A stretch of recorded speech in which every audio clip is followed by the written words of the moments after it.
Okay, so have you ever thought about deducting those timeshare maintenance fees? Oh, yeah, Wouldn't that be the dream? it would.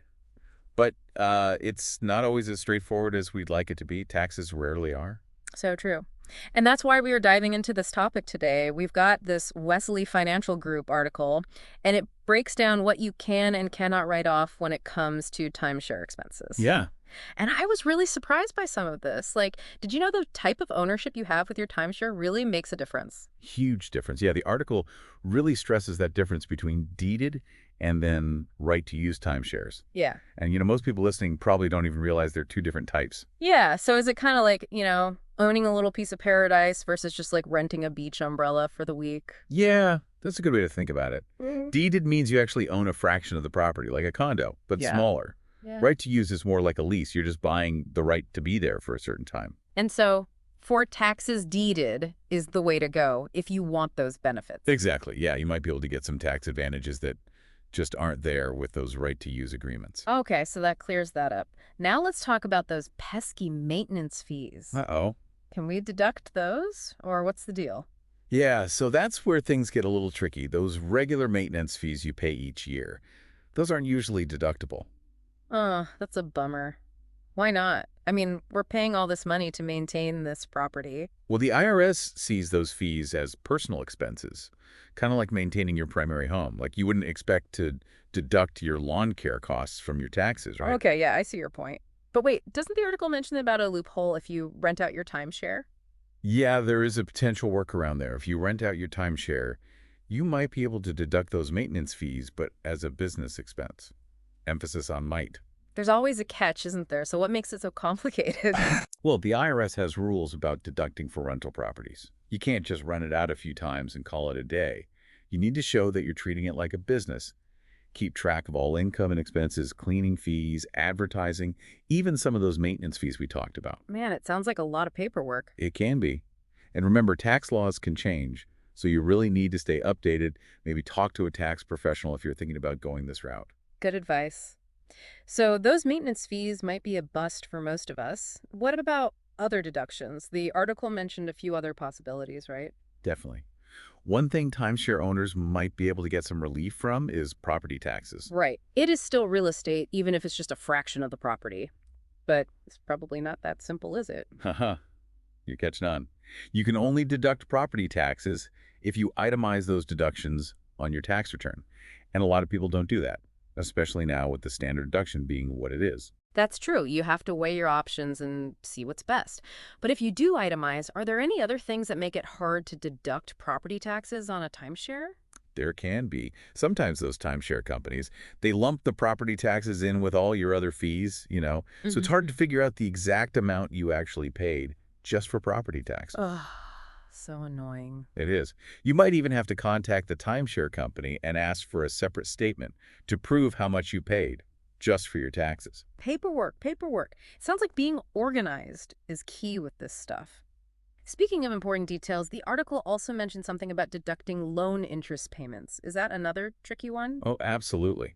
Whether or not you can deduct interest on a timeshare loan really depends on what kind of loan you used. Oh, okay. So what types of loans are we talking about? Well, you've got your secured loans and then your unsecured loans. Secured loans are usually better when it comes to tax deductions. Sounds promising. So what makes a secured loan so special? It's all about collateral. With a secured loan, you're putting something up as collateral. Hmm. This could be the timeshare itself or even your house if you use your home equity.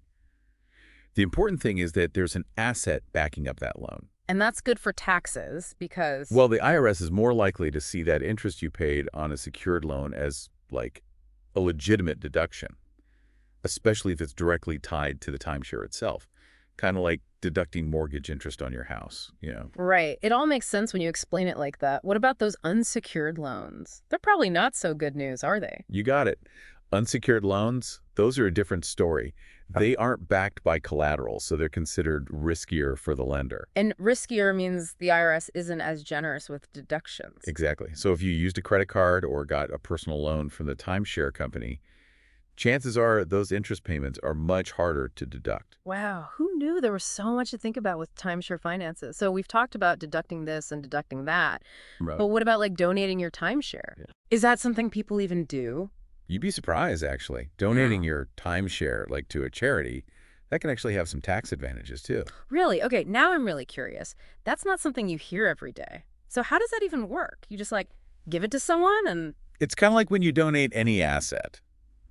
You might be able to get a tax deduction based on the fair market value. okay, so fair market value meaning whatever someone would reasonably pay for it. Exactly, but it can get a little tricky because to figure out that fair market value, you'll probably need an appraisal from someone who knows what they're doing.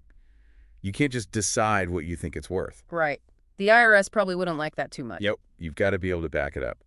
And keep good records of everything, your appraisal, any paperwork with the charity, receipts, all that good stuff. It's all about staying organized. But so are there like rules about what kinds of charities you can donate to? Oh, for sure. Not every charity is set up to actually accept a timeshare.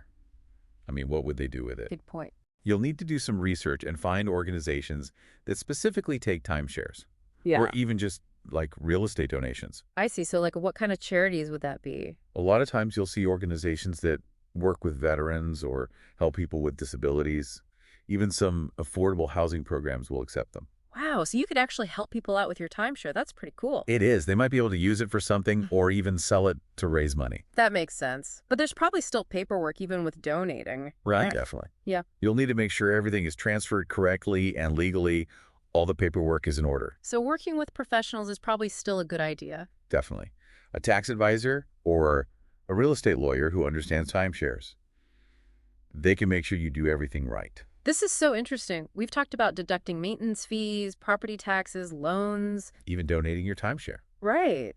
But there's still more. Oh, yeah. We've mostly been talking about federal taxes so far. But what about your state?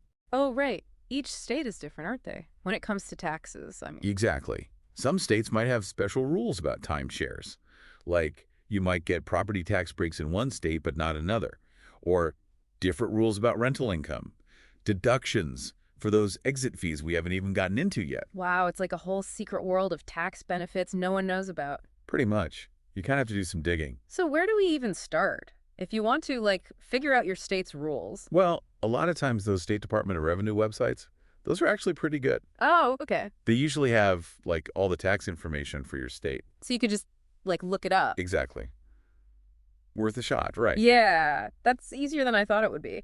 But it's probably a really good idea to talk to, like, an actual expert in your state. Oh, yeah, for sure. A local real estate agent or a tax advisor who knows about timeshares, they'll be up to date on all those state-specific incentives or whatever's out there. Okay, good to know. So it's like anything else with taxes, the more you know, the better. Exactly. And, those online forums, those can be helpful too. Like for timeshares. Yeah. Yeah. People share their experiences. You might pick up some tips. You know how it is. Makes sense. Community knowledge is always helpful. Well, we've learned so much. We went over those maintenance fees, those deductions. Property taxes, loans. Even donating your timeshare. Who knew there was so much to learn about this stuff? It's more complicated than people think. It really is. But hopefully our listeners feel like they can take all this information and make the most of their timeshare situation. Definitely. And when in doubt, call an expert. That's always my advice. Couldn't agree more. Well, that's it for this deep dive into timeshare deductions. Thanks for listening, everyone, and we'll see you next time.